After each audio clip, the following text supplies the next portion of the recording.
السلام علیکم ورحمۃ اللہ وبرکاتہ۔ امید ہے کہ آپ سب بھائی بہن خیریت سے ہوں گے۔ اللہ تعالیٰ آپ سب کو اپنے حفظ و امان میں رکھے اور ہمارے اس پیغام کو آپ کے ذریعے سے شیئر کرنے کی اور اس کو پھیلانے کی توفیق عطا فرمائے، آمین۔ بسم اللہ الرحمن الرحیم۔ 30 ربیع الاول۔ نمبر 1، اسلامی تاریخ۔ حضور صلی اللہ علیہ وسلم کا حضرت خدیجہ رضی اللہ تعالیٰ عنہ سے نکاح۔ رسول اللہ صلی اللہ علیہ وسلم کا پہلا نکاح مکہ کی ایک شریف خاتون خدیجہ رضی اللہ تعالیٰ سے ہوا۔ حضرت خدیجہ رضی اللہ تعالیٰ عنہ ایک دولت مند بیوہ عورت تھی۔ اس سے پہلے ان کی 2 شادیاں ہو چکی تھیں۔ انہوں نے حضور صلی اللہ علیہ وسلم کی امانت و دیانت اور حسن و اخلاق جیسی صفات کو دیکھ کر نکاح کا پیغام دیا تھا، حالانکہ اس سے پہلے وہ 2 قریش کے بڑے بڑے سرداروں کے پیغام کو ٹھکرا چکی تھی۔ حضور صلی اللہ علیہ وسلم نے اس پیغام کا تذکرہ اپنے چچا ابو طالب سے کیا، جس کو انہوں نے بخوشی قبول کر لیا، اور ابو طالب بنی ہاشم اور مضر کے سرداروں کو لے کر حضرت خدیجہ رضی اللہ تعالیٰ عنہ کے مکان پر گئے۔ ابو طالب نے نکاح کا خطبہ پڑھا۔ اس وقت حضرت خدیجہ رضی اللہ تعالیٰ عنہ کی عمر 40 سال اور آپ صلی اللہ علیہ وسلم کی عمر شریف 25 سال تھی۔ حضرت خدیجہ رضی اللہ تعالیٰ عنہ آخری وقت تک حضور صلی اللہ علیہ وسلم کی جانثار اور غمخوار بیوی رہیں۔ ان کی وفات کے بعد بھی حضور صلی اللہ علیہ وسلم ان کی خوبیوں کا تذکرہ کرتے رہتے تھے۔ حضرت ابراہیم رضی اللہ عنہ کے علاوہ آپ صلی اللہ علیہ وسلم کی ساری اولاد حضرت خدیجہ رضی اللہ تعالیٰ عنہ سے ہی ہے۔ نمبر 2، حضور صلی اللہ علیہ وسلم کا معجزہ، جسم کا خوشبودار ہو جانا۔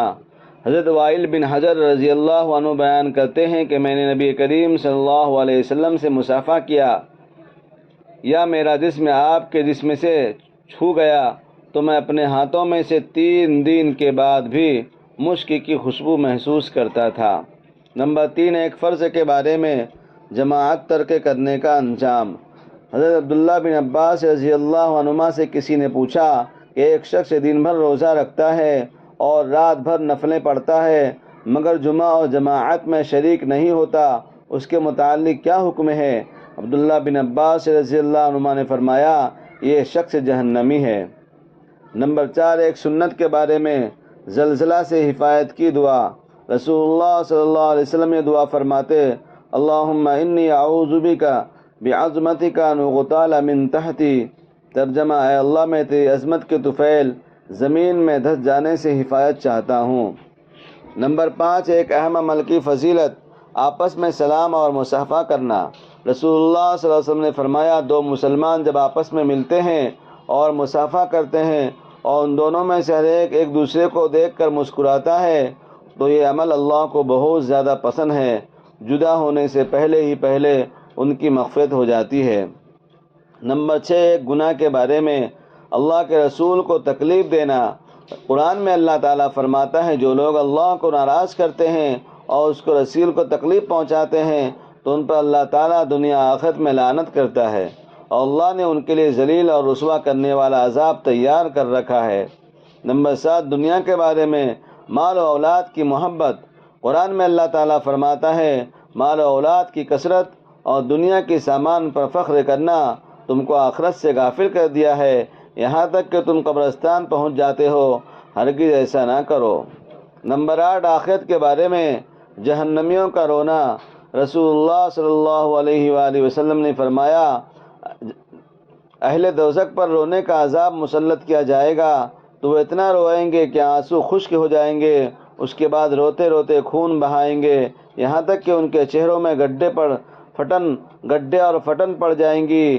اگر ان کی کشتیوں کو چھوڑ دیا جائے تو وہ بھی ان میں چل پڑے۔ نمبر 9، طب نبوی سے علاج۔ لوکی یعنی دودھی سے دماغ کی کمزوری کا علاج۔ رسول اللہ صلی اللہ علیہ وسلم نے فرمایا، تم لوکی یعنی دودھی کھایا کرو کیونکہ یہ عقل کو بڑھاتی ہے اور دماغ کو طاقت دیتی ہے۔ نمبر 10، نبی صلی اللہ علیہ وسلم کی نصیحت۔ حضرت ابن عمر رضی اللہ عنہما فرماتے ہیں کہ رسول اللہ صلی اللہ علیہ وسلم ایک آدمی کو نصیحت کرتے ہوئے فرما رہے تھے کہ گناہ کم کرو تمہارے لیے موت آسان ہو جائے گی اور قرضہ کم کرو، آزادی کی زندگی گزارو گے۔ اللہ تعالی ہم سب کو پڑھنے اور سننے سے زیادہ عمل کرنے کی اور اس کو پھیلانے کی توفیق عطا فرمائے، آمین۔